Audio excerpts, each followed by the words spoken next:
गौरी पुत्र गणेश भगवान की जय। श्री लक्ष्मी नारायण भगवान की जय। श्री उमापति शंकर भगवान की जय। बृहस्पति देव की जय। प्रिय भक्तजनों, आज हम इस वीडियो में बृहस्पतिवार की व्रत कथा सुनेंगे। बृहस्पतिवार व्रत को करने से मन की इच्छाएं पूरी होती हैं और बृहस्पति महाराज प्रसन्न होते हैं तथा धन, पुत्र, विद्या और मनवांछित फलों की प्राप्ति होती है। परिवार को सुख शांति मिलती है। इसीलिए यह व्रत सर्वश्रेष्ठ और अति फलदायक सभी स्त्री और पुरुषों के लिए है। इस व्रत में केले का पूजन करना चाहिए।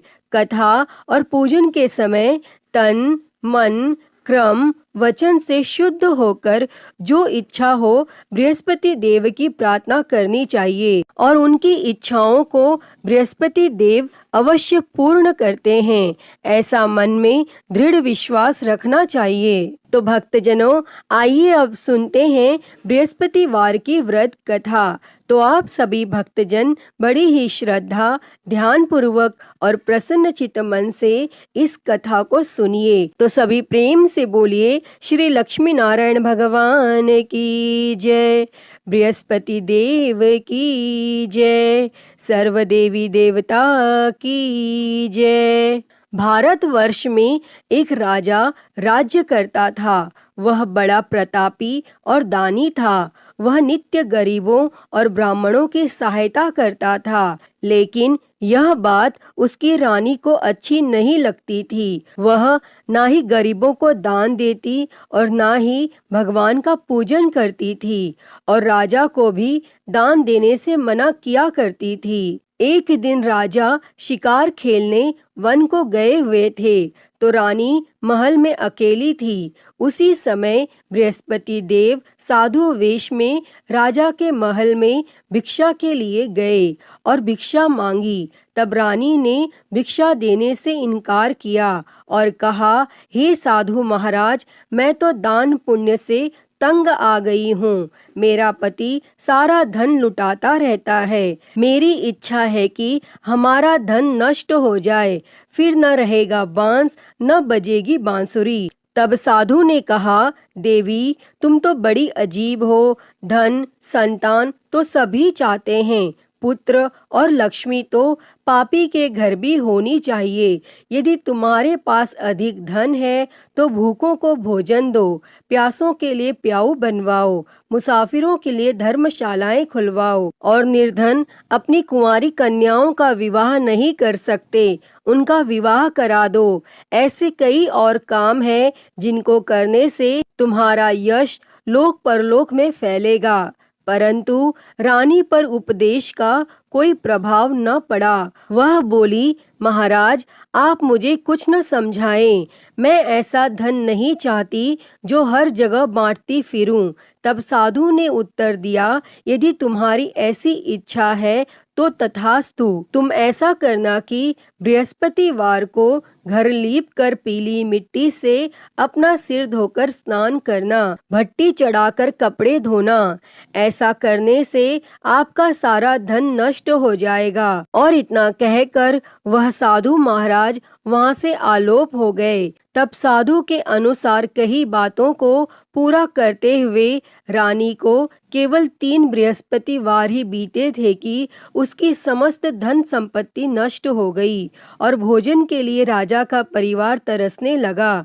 तब एक दिन राजा ने रानी से बोला कि हे रानी, तुम यहीं रहो, मैं दूसरे देश को जाता हूँ, क्योंकि यहाँ पर सभी लोग मुझे जानते हैं, इसीलिए मैं कोई छोटा कार्य नहीं कर सकता।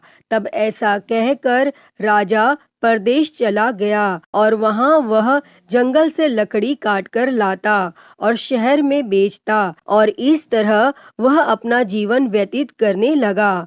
इधर राजा के परदेश जाते ही रानी और दासी दुखी रहने लगे। एक बार जब रानी और दासी को 7 दिन तक बिना भोजन के रहना पड़ा तो रानी ने अपनी दासी से कहा, हे दासी, पास ही के नगर में मेरी बहन रहती है, वह बड़ी धनवान है, तू उसके पास जा और कुछ ले आ ताकि थोड़ी बहुत गुजर बसर हो जाए। तब दासी रानी की बहन के पास गई और उस दिन गुरुवार था और रानी की बहन उस समय बृहस्पतिवार व्रत की कथा सुन रही थी। तब दासी ने रानी की बहन को अपनी रानी का संदेश दिया, लेकिन रानी की बड़ी बहन ने कोई उत्तर नहीं दिया। और जब दासी को रानी की बहन से कोई उत्तर नहीं मिला तो वह बहुत दुखी हुई और उसे क्रोध भी आया और दासी ने वापस आकर रानी को सारी बात बता दी। तब सुनकर रानी ने अपने भाग्य को कोसा और उधर रानी की बहन ने सोचा कि मेरी बहन की दासी आई थी, परंतु मैं उससे नहीं बोली और इससे वह बहुत दुखी हुई होगी। और वह कथा सुनकर और पूजन समाप्त करके अपनी बहन के घर आई और कहने लगी, मैं बृहस्पतिवार का व्रत कर रही थी, तुम्हारी दासी मेरे घर आई थी, परंतु जब तक कथा होती है तब तक न तो उठते हैं और न ही बोलते हैं, इसीलिए मैं नहीं बोली। कहो दासी क्यों गई थी? तब रानी बोली, बहन तुमसे क्या छिपाऊं, हमारे घर में खाने तक को अनाज नहीं था। और ऐसा कहते कहते रानी की आंखें भर आई। उसने दासी समेत पिछले 7 दिनों में भूखे रहने तक की बात अपनी बहन को विस्तार पूर्वक सुना दी। तब रानी की बहन बोली, देखो बहन, भगवान बृहस्पति देव सबकी मनोकामना को पूर्ण करते हैं। देखो शायद तुम्हारे घर में अनाज रखा हो। पहले तो रानी को विश्वास नहीं हुआ, पर बहन के आग्रह करने पर उसने अपनी दासी को अंदर भेजा तो उसे सचमुच अनाज से भरा एक घड़ा मिल गया और यह देखकर दासी को बड़ी हैरानी हुई। तब दासी रानी से कहने लगी, हे रानी, जब हमको भोजन नहीं मिलता तो हम व्रत ही तो करते हैं, इसीलिए क्यों न इनसे व्रत और कथा की विधि पूछ ली जाए ताकि हम भी व्रत कर सकें। और तब रानी ने अपनी बहन से बृहस्पतिवार व्रत के बारे में पूछा। तब उसकी बहन ने बताया, बृहस्पतिवार के व्रत में चने की दाल और मुनक्का से विष्णु भगवान का केले की जड़ में पूजन करें तथा दीपक जलाएं, व्रत कथा सुनें और पीला भोजन ही करें, इससे बृहस्पति देव प्रसन्न होते हैं। व्रत और पूजन विधि बताकर रानी की बहन अपने घर को लौट गई और 7 दिन के बाद जब गुरुवार आया तो रानी और दासी ने व्रत रखा। गुड़साल में जाकर चना और गुड़ लेकर आई, फिर उससे केले की जड़ तथा विष्णु भगवान का पूजन किया। और अब पीला भोजन कहाँ से आए, इस बात को लेकर दोनों बहुत दुखी थी। चूंकि उन्होंने व्रत रखा था, इसीलिए बृहस्पति देव उनसे प्रसन्न थे। इसीलिए वे एक साधारण व्यक्ति का रूप धारण कर 2 थालों में सुंदर पीला भोजन दासी को दे गए। और तब भोजन पाकर दासी प्रसन्न हुई और फिर रानी के साथ मिलकर भोजन ग्रहण किया और उसके बाद वे सभी गुरुवार को व्रत और पूजन करने लगी। बृहस्पति भगवान की कृपा से उनके पास फिर से धन संपत्ति आ गई, परंतु रानी फिर से पहले की तरह आलस्य करने लगी। तब दासी बोली, देखो रानी, तुम पहले भी इस प्रकार आलस्य करती थी, तुम्हें धन रखने में कष्ट होता था और इस कारण सब धन नष्ट हो गया। और अब जब भगवान बृहस्पति की कृपा से धन मिला है तो तुम्हें फिर से आलस्य होता है।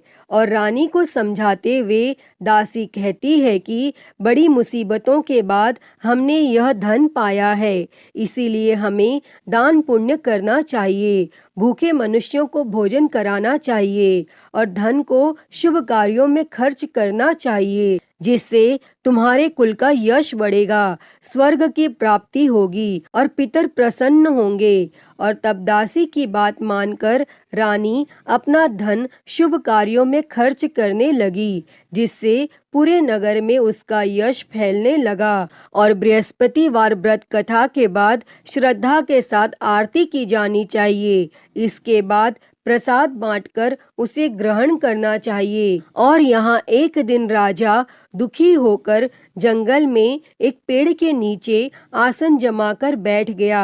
वह अपनी दशा को याद करके व्याकुल होने लगा और बृहस्पतिवार का दिन था। एकाएक उसने देखा कि निर्जन वन में एक साधु प्रकट हुए और वह साधु वेश में स्वयं बृहस्पति देवता थे। लकड़हारे के सामने आकर बोले, हे लकड़हारे, इस सुनसान जंगल में तू चिंता मग्न क्यों बैठा है? तब लकड़हारे ने दोनों हाथ जोड़कर प्रणाम किया और उत्तर दिया, हे महात्मा जी, आप सब कुछ जानते हैं, मैं क्या कहूँ? यह कहकर रोने लगा और साधु को अपनी आत्मकथा सुनाई। तब महात्मा जी ने कहा, तुम्हारी स्त्री ने बृहस्पतिवार के दिन बृहस्पति भगवान का निरादर किया है, जिसके कारण रुष्ट होकर उन्होंने तुम्हारी यह दशा कर दी। अब तुम चिंता को दूर करके मेरे कहने पर चलो तो तुम्हारे सब कष्ट दूर हो जाएंगे और भगवान पहले से भी अधिक संपत्ति देंगे। तुम बृहस्पति के दिन कथा किया करो। 2 पैसे के चने मुनक्का लाकर उसका प्रसाद बनाओ और शुद्ध जल से लोटे में शक्कर मिलाकर अमृत तैयार करो। कथा के पश्चात अपने सारे परिवार और सुनने वाले प्रेमियों में अमृत व प्रसाद बांटकर आप भी ग्रहण करो। ऐसा करने से भगवान तुम्हारी सब मनोकामनाएं पूरी करेंगे। तब साधु के ऐसे वचन सुनकर लकड़हारा बोला, हे प्रभु, मुझे लकड़ी बेचकर इतना पैसा नहीं मिलता जिससे भोजन के उपरांत कुछ बचा सकूं। मैंने रात्रि में अपनी स्त्री को व्याकुल देखा है। मेरे पास कुछ भी नहीं जिससे मैं उसकी खबर मंगा सकूं। तब साधु ने कहा, हे लकड़हारे, तुम किसी बात की चिंता मत करो। बृहस्पति के दिन तुम रोजाना की तरह लकड़ियां लेकर शहर को जाओ। तुमको रोज से दुगना धन प्राप्त होगा, जिससे तुम भली भांति भोजन कर लोगे तथा बृहस्पति देव की पूजा का सामान भी आ जाएगा। और इतना कहकर साधु अंतर ध्यान हो गए और धीरे धीरे समय व्यतीत होने पर फिर वही बृहस्पतिवार का दिन आया और लकड़हारा जंगल से लकड़ी काटकर किसी शहर में बेचने गया। उसे उस दिन और दिन से अधिक पैसा मिला। तब राजा ने चना गुड़ आदि लाकर गुरुवार का व्रत किया और उस दिन से उसके सभी क्लेश दूर हो गए। परंतु जब दोबारा गुरुवार का दिन आया तो बृहस्पतिवार का व्रत करना वह भूल गया।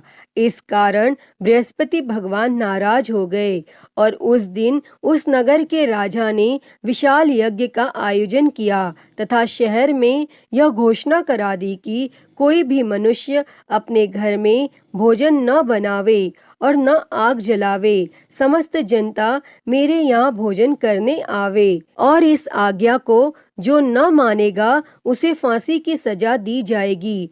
और इस तरह की घोषणा संपूर्ण नगर में करवा दी गई। तब राजा की आज्ञा अनुसार शहर के सभी लोग भोजन करने गए, लेकिन लकड़हारा कुछ देर से पहुंचा, इसीलिए राजा उसको अपने साथ घर लिवा ले गए और ले जाकर भोजन करा रहे थे तो रानी की दृष्टि उस खूंटी पर पड़ी जिस पर उसका हार लटका हुआ था। वह वहां पर दिखाई नहीं दिया। तब रानी ने निश्चय किया कि मेरा हार इस मनुष्य ने चुरा लिया है और उसी समय सिपाहियों को बुलाकर उसको कारागार में डलवा दिया।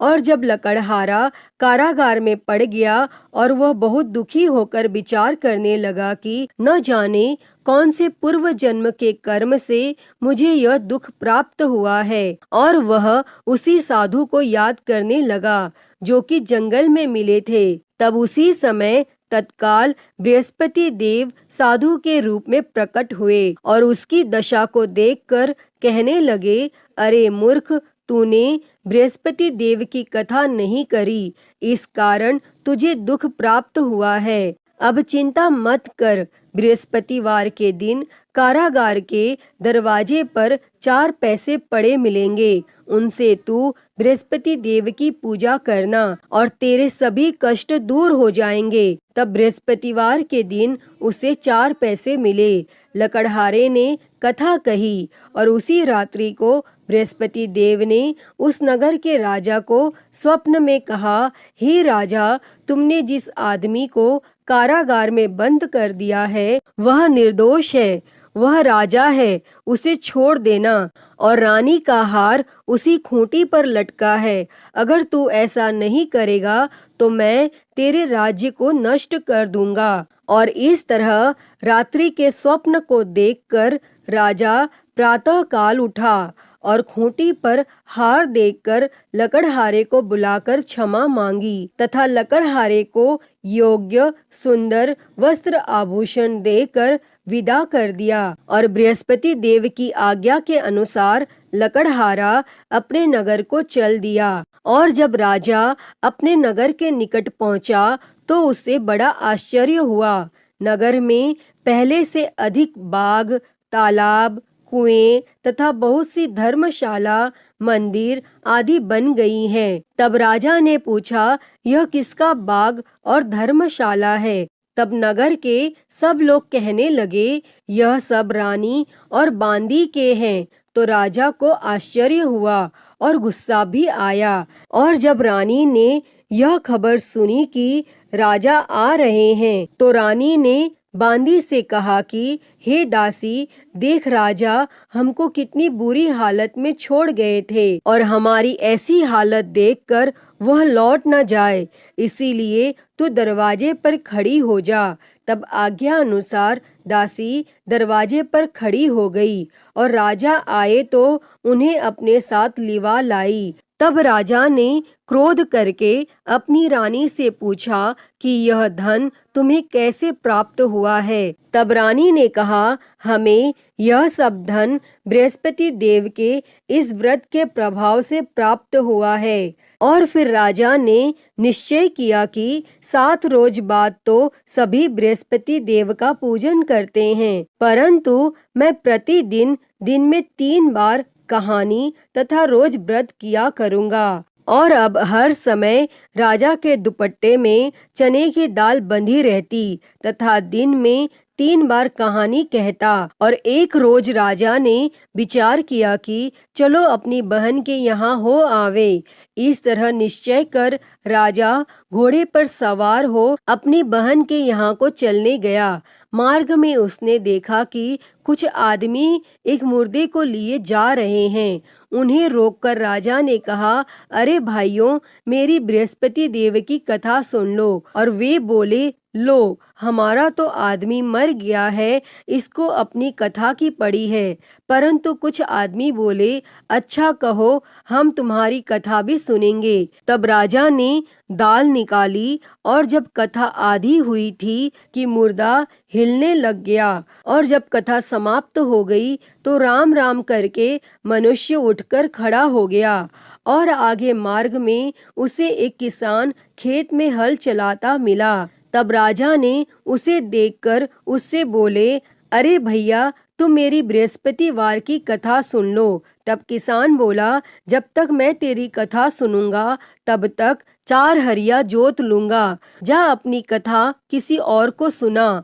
इस तरह राजा आगे चलने लगा और राजा के हटते ही बैल पछाड़ खाकर गिर गया तथा किसान के पेट में बड़ी जोर का दर्द होने लगा। और उस समय उसकी माँ रोटी लेकर आई।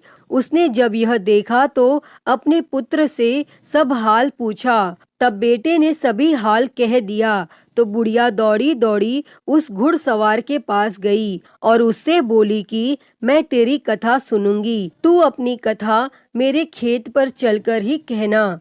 तब राजा ने बुढ़िया के खेत पर जाकर कथा कही और जिसके सुनते ही वह बैल उठ खड़ा हुआ तथा किसान के पेट का दर्द भी बंद हो गया। और राजा अपनी बहन के घर पहुंचा और बहन ने भाई की खूब मेहमानी की। दूसरे रोज प्रातः काल राजा जगा तो वह देखने लगा कि सब लोग भोजन कर रहे हैं। तब राजा ने अपनी बहन से कहा, ऐसा कोई मनुष्य है जिसने भोजन नहीं किया हो, मेरी बृहस्पतिवार की कथा सुन ले। तब बहन बोली, हे भैया, यह देश ऐसा ही है कि पहले यहाँ लोग भोजन करते हैं, बाद में अन्य काम करते हैं। अगर कोई पड़ोस में हो तो देख आऊं।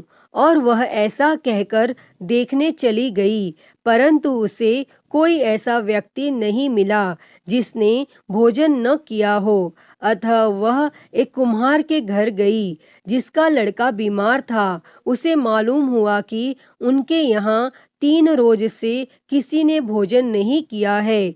तब रानी ने अपने भाई की कथा सुनने के लिए कुम्हार से कहा और वह तैयार हो गया। तब राजा ने जाकर बृहस्पतिवार की कथा कही, जिसको सुनकर उसका लड़का ठीक हो गया और अब तो राजा की प्रशंसा होने लगी। फिर एक रोज राजा ने अपनी बहन से कहा कि हे बहन, हम अपने घर को जाएंगे, तुम भी तैयार हो जाओ। राजा की बहन ने अपनी सास से कहा। सास ने कहा, हाँ चली जा, परंतु अपने लड़कों को मत ले जाना, क्योंकि तेरे भाई की कोई औलाद नहीं है। और बहन ने अपने भैया से कहा, हे भैया, मैं तो चलूंगी, पर कोई बालक नहीं जाएगा। तब राजा बोला, जब कोई बालक नहीं चलेगा तब तुम भी क्या करोगी? और बड़े दुखी मन से राजा अपने नगर को लौट आया। और राजा ने अपनी रानी से कहा, हम निर्वंशी है, हमारा मुंह देखने का धर्म नहीं है। और फिर कुछ भोजन आदि भी नहीं किया। तब रानी बोली, हे प्रभु, बृहस्पति देव ने हमें सब कुछ दिया है, वह हमें औलाद अवश्य देंगे। और उसी रात को बृहस्पति देव ने राजा से स्वप्न में कहा, हे राजा, उठ, सभी सोच त्याग दे, तेरी रानी गर्भ से है। तब राजा को यह बात सुनकर बड़ी खुशी हुई और 9वें महीने में उसके गर्भ से एक सुंदर पुत्र पैदा हुआ। तब राजा बोला, हे रानी, स्त्री बिना भोजन के रह सकती है, पर बिना कहे नहीं रह सकती। जब मेरी बहन आवे तुम उससे कुछ कहना मत। तब रानी ने यह सुनकर हाँ कर दिया। और जब राजा की बहन ने यह शुभ समाचार सुना तो वह बहुत खुश हुई और बधाई लेकर अपने भाई के यहाँ आई। तभी रानी ने कहा, घोड़ा चढ़कर तो नहीं आई, गधा चढ़ी आई। तब राजा की बहन बोली, भाभी, मैं इस प्रकार न कहती तो तुम्हें औलाद कैसे मिलती। प्रिय भक्तजनों, बृहस्पति देव ऐसे ही हैं, जैसी जिसके मन में कामनाएं हैं सभी को पूर्ण करते हैं। जो सद्भावना पूर्वक बृहस्पतिवार का व्रत करता है एवं कथा पढ़ता है अथवा सुनता है, दूसरों को सुनाता है, बृहस्पति देव उसकी सभी मनोकामना पूर्ण करते हैं। जैसी सच्ची भावना से रानी और राजा ने उनकी कथा का गुणगान किया तो उनकी सभी इच्छाएं बृहस्पति देव जी ने पूर्ण की थीं। अतः हे बृहस्पति देव जी, जैसी कृपा आपने राजा और रानी पर की, वैसी ही कृपा इस कथा को कहते, सुनते और हुंकारा भरते सभी पर करना। तो सभी प्रेम से बोलिए, बृहस्पति देव की जय, श्री लक्ष्मी नारायण भगवान की जय।